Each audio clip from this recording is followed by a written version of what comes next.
We're heading to week 8 of the fantasy football season. That trade deadline in the NFL is almost here. So who are the players that maybe you should be stashing right now that are freely available on waivers before they move to better situations? Let's find out. Welcome back, Endgame community. I'm Pierre, here to help you with some more early waiver wire picks. Time to beat the breakout and look at some guys that are just out there on waivers, ready to be stashed because you never know when they'll come in handy. So we know that the trade deadline is almost here. Again, right after this coming weekend, November 1st. That'll be it. All the rumors will be dead and gone. So who are the players that maybe will move into a better situation? And let's start with an obvious candidate. And this is a guy that is probably out there surprisingly in a lot of leagues because he didn't even play last week after being benched. That is Elijah Moore. Look, all the drama here, it makes zero sense. This is a very Jets thing. He's basically getting the Denzel Mims treatment, all right? A very talented receiver who, I guess, rubbed the coaching staff the wrong way. I don't know how do you explain how he got 0 targets in a game just 2 weeks ago. And then, I mean, look, you don't want to kind of air out the dirty laundry and you don't want to call out your coaching staff or whatever, but his tweet, what he said was pretty tame.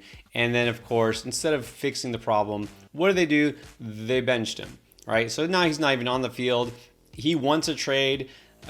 Doesn't mean they'll give it to him, but it's possible. Look, if a team really makes a strong offer, the Jets, if they're smart, should consider it because it's pretty clear that they don't seem intent on using Elijah Moore the way he should be used.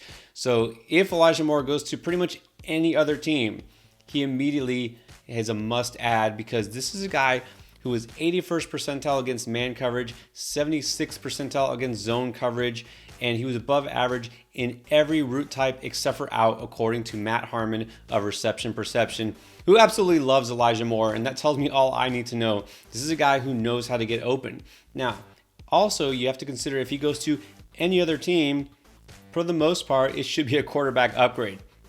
The jury maybe is a little bit still out on Zach Wilson, but I think it's pretty obvious he's not going to buoy an elite passing game in this season because their passing offense is kind of non-existent since he's been the starter. So I'm hoping Elijah Moore gets traded.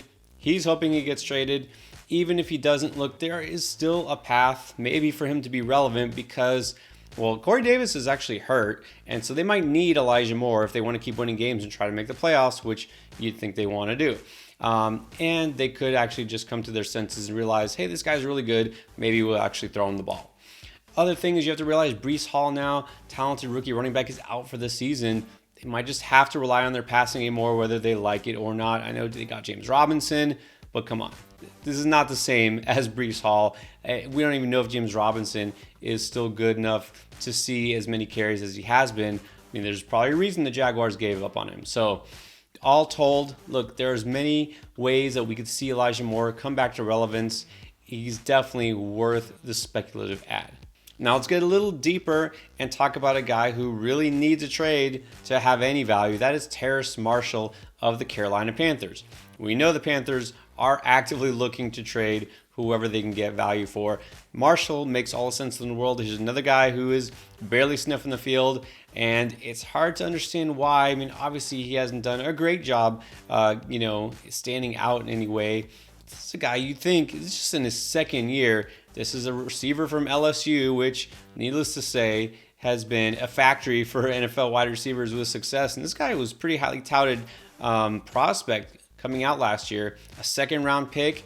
It's hard to imagine why he hasn't had any success. But this year, again, just, I guess, fallen out of favor. Who knows? Coaching staff is now different, or at least the head coach is different. It made a little bit of an impact to me. He actually did get a couple of catches the other day, 2 catches for 31 yards. That's nothing to write home about. Doesn't make him fantasy relevant, but if they are looking to rebuild, we've heard that DJ Moore is not going to be on the market because they see him as a foundational piece. They clearly don't view Marshall that way. So if Marshall goes to a team in need of a receiver, maybe he actually gets targeted and can do something. So again, this would be a pretty deep pick here, but just something to look out for. Look, I'm probably more interested in him in Dynasty than redraft, but still, just a name to keep in mind. Now let's go to a very familiar name, somebody who had been added and even started in a lot of leagues just a couple weeks ago, but he's only 20% rostered right now, and that is Josh Palmer of the Chargers. So you might not say that this is a beat the breakout situation because, I mean, he's already had some success. You definitely can't call his rookie year a breakout because he only barely emerged at the very end, right? Wasn't drafted, only as a sleeper in some leagues this year. But then Keenan Allen, of course, has barely played. There's been some times where Josh Palmer had some nice games, but he's out there in most leagues because, first of all, didn't play last week with a concussion, and then the Chargers are on bye this week. You're not streaming him this week. You're not adding him if you need help right now. He's only a speculative ad. Now, he is a strong ad, even though you think, well, Keenan Allen, he's actually back, but now Mike Williams is out, and they're saying it's going to be at least 4 weeks. Who knows, with these ankle sprains, it could be tricky. So, look, Josh Palmer, again, out of necessity, is going to need to be a part of this passing game. And sad to report that this Chargers passing game has looked a little too conservative at times. These short intermediate targets, not as many deep shots as, a guy like Justin Herbert should have. This benefits Palmer. He's not a guy who's going to be a vertical threat. He's getting those easy across the middle, kind of dump offs, if you will. If they're not going to Austin Eckler, they're finding the guys like Keenan Allen and Josh Palmer, so he'll get a high enough target share to give you some floor in PPR.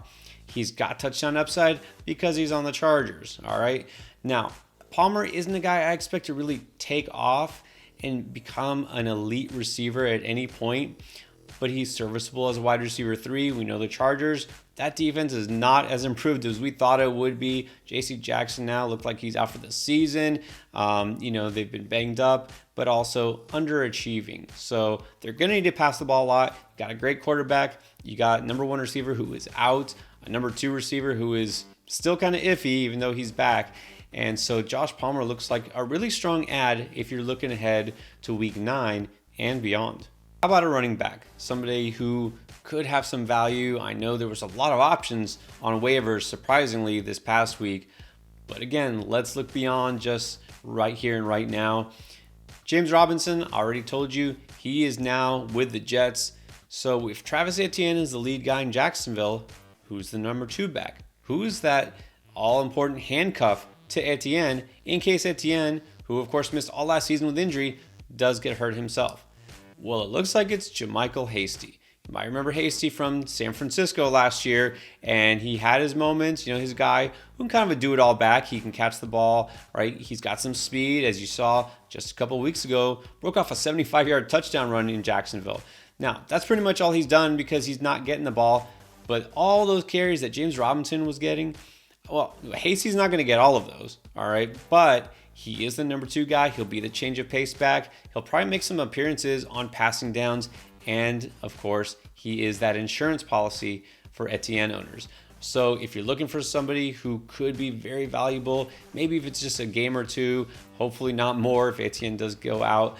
But also, look, I'm not saying he has standalone value, but as a guy who's going to be the number 2 back on an NFL offense, not many running backs these days that you can find that are even close to being that reliable. So Hasty is somebody you could have interest in, mainly in a PPR league.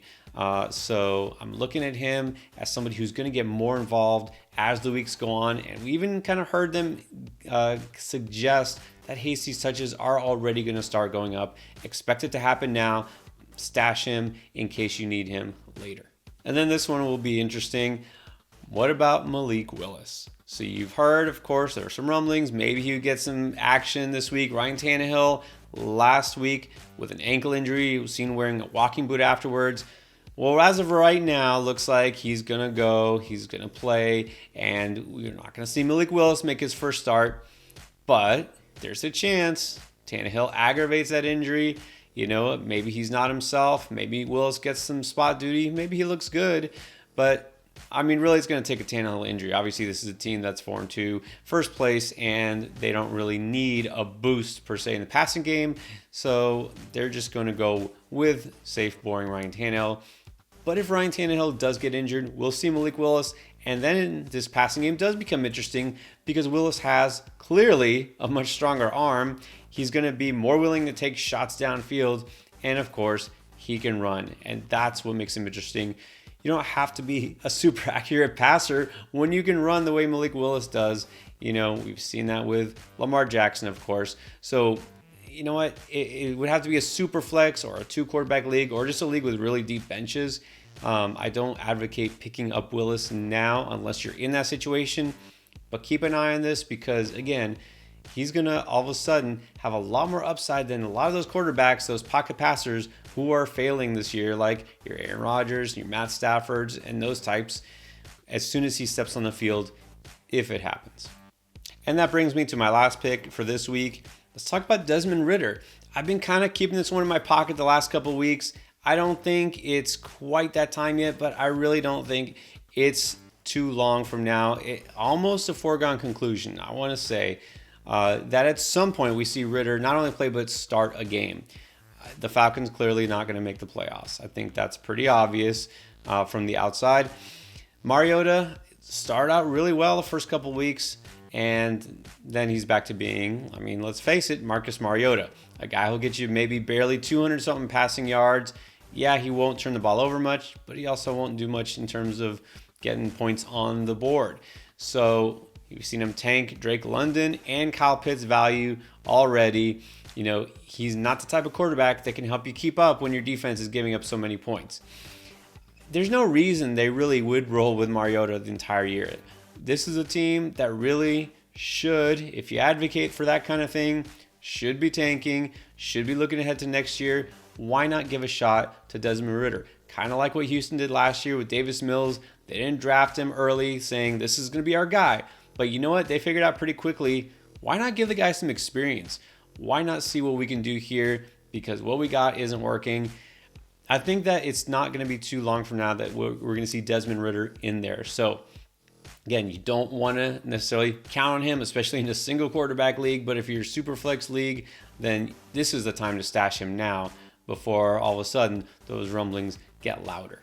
All right, that's what I'm looking at now in order to beat the waiver wire breakouts.